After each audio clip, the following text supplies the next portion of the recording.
Did you know that Satan was not always evil?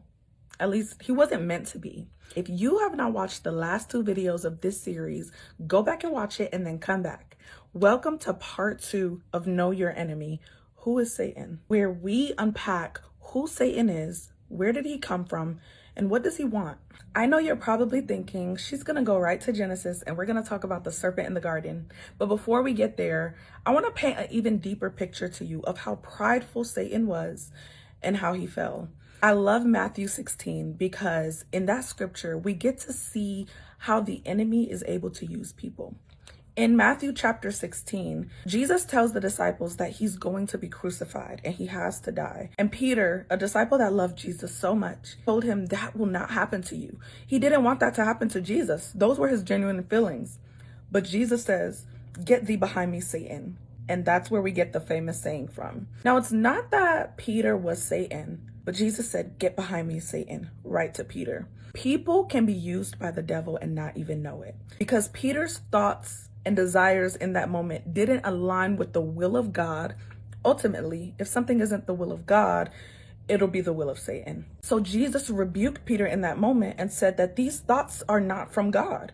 And he said, "Get behind me," because he had to put those thoughts that went against the will of his Father behind him. I bring all of this up because we're going to look at Isaiah chapter 14.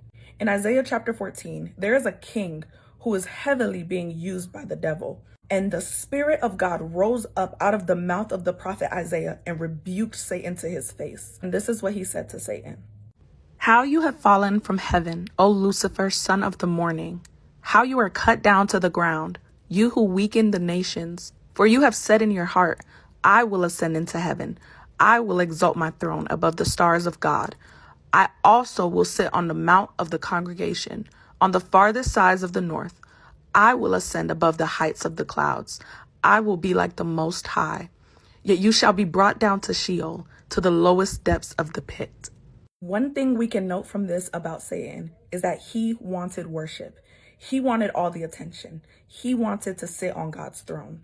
He wanted the praises for himself. And he's going to use anyone who makes themselves available to get those things, whether they know it or not. Satan's biggest sin was pride. And pride led to rebellion. And rebellion led to what happens next. Follow along for part 3 of Know Your Enemy, Who is Satan?